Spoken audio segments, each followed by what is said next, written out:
Hi అండి. అందరికీ నమస్కారం. Welcome to my channel. ఈ వీడియోలో ఏపీ ప్రభుత్వ పెన్షనర్లందరికీ ఇప్పుడు అందిన తాజా వార్త మరియు పూర్తి వివరాలేంటో వీడియోలో తెలుసుకుందాం. వీడియోనైతే ఎక్కడే కానీ స్కిప్ చేయకుండా చివరి దాకా చూడండి. అప్పుడే ఇన్ఫర్మేషన్ పూర్తిగా అర్థమవుతుంది.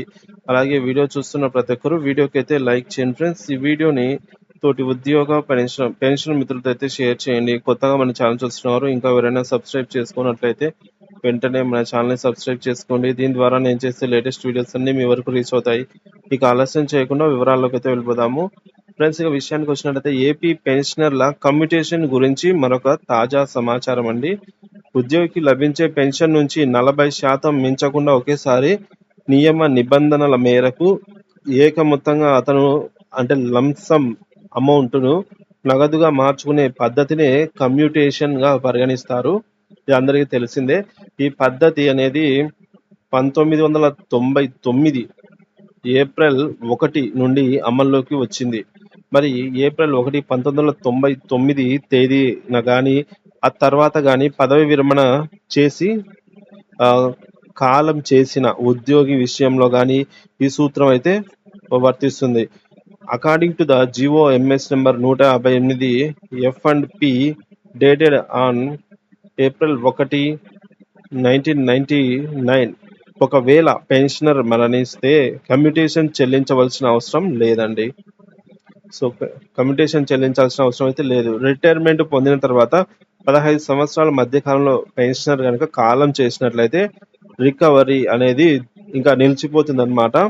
సో లంసమ్ అమౌంట్ ఇంకా మనకే ఇంకా రికవరీ అనేది ఉండదు. సో అది GOMS నెంబర్ మనకు 158 డేటెడ్ ఆన్ 1/4/1999 అయితే చెప్తోంది.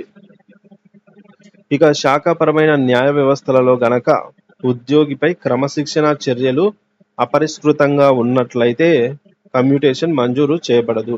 సో ఉద్యోగి సర్వీస్లో ఉంటూ ఏమైనా శాఖాపరమైనటువంటి క్రమశిక్షణ చర్యలు అపరిష్కృత అంటే క్లియర్ కానటువంటి సమస్యలు ఏమైనా కొనసాగుతూ ఉన్నట్లయితే అటువంటి వారికి ఈ లంసమ్ అమౌంట్ అంటే కమ్యూటేషన్ అనేది ఇవ్వరన్నమాట.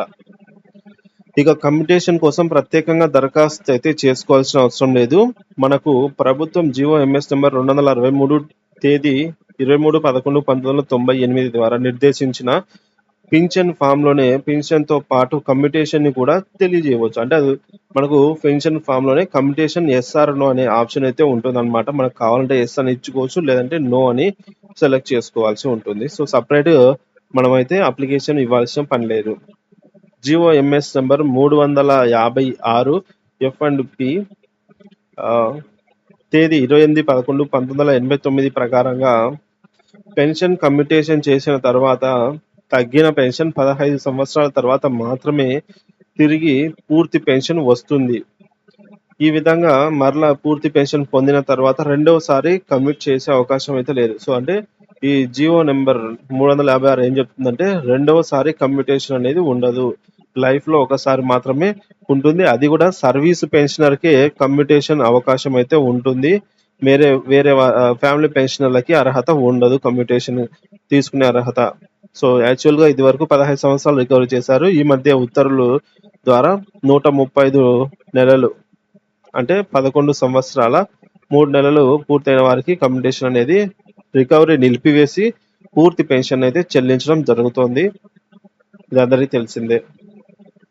GOMS నెంబర్ 44 F&P తేదీ 19/2/1991 ప్రకారంగా ఎవరైనా ఒక పెన్షనర్ పెన్షన్ పేపర్స్ పై సంతకం చేసి DDO దగ్గర నుండి కొన్ని పరిపాలనా పరమైన కారణాలతో పంపించి ఉండకపోయినా లేదా ఒకవేళ పంపించి ఏజీ ఆఫీసులో ఉన్న కమ్యూటేషన్ మొత్తం చెల్లిస్తూ మరణించిన వారసులు భార్య లేదా భర్తకు కమ్యూటేషన్ తగ్గింపు లేకుండానే చెల్లిస్తారనమాట.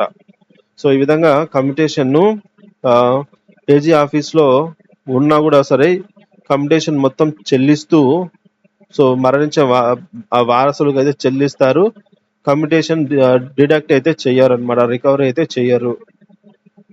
ఇక 15 సంవత్సరాలు అంటే ప్రస్తుతం 11.3 సంవత్సరాల కాల పరిమితి కమ్యూటేషన్ చేసిన మొత్తం పొందిన తేదీ నుంచి కానీ లేదా మొత్తం వసూలు చేసుకోమని జారీ చేసిన ఉత్తర్వులు 3 నెలల తర్వాత కానీ ఏది ముందైతే అది అక్కడి నుంచి అయితే లెక్కిస్తారనమాట. సో ఇక్కడ కొద్దిగా మనకు కమ్యూటేషన్ అనేది మనకు ఎప్పుడు వచ్చింది, రికవరీ ఎప్పుడు మొదలు పెట్టారు అంటే రికవరీ ముందుగానే మొదలు పెడతారనమాట. సో అది మనకు ప్రూఫ్ అయితే ఉండాలండి. సో రికవరీ తేదీ అనేది మనకు మస్ట్ అండ్ షుడ్ గా మనము నమోదు చేసుకొని ఉండాలి.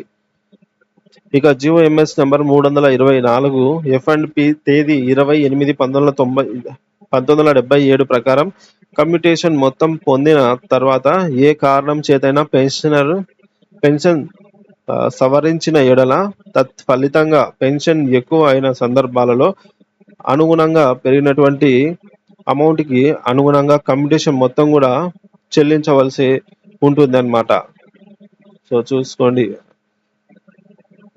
పెన్షన్ పెరిగితే కమ్యూటేషన్ కూడా పెరుగుతుంది అన్నమాట. ఇక జిఓఎంఎస్ నెంబర్ 392 ప్రకారంగా F&P తేదీ 2/12/1993 ప్రకారం కమ్యూటేషన్ మొత్తానికి గ్రాట్యుటీ మాదిరిగానే గరిష్ట మొత్తంను నిర్దేశించలేదు. ఎంత మేరకు అర్హులో అంతవరకు అయితే పొందవచ్చు. సో గరిష్టంగా 40%, కానీ ఎన్ని లక్షలైనా పొందవచ్చు అన్నమాట. ఎన్ని లక్షలైనా, కోటి రూపాయలు దాటిపోయినా మనకు గరిష్టంగా 40% ఎంత వస్తే అంత. కోటి దాటినా ఎంత దాటినా కూడా ఇవ్వాల్సిందే కమ్యూటేషన్ రూపంలో. ఇది రూల్ అన్నమాట.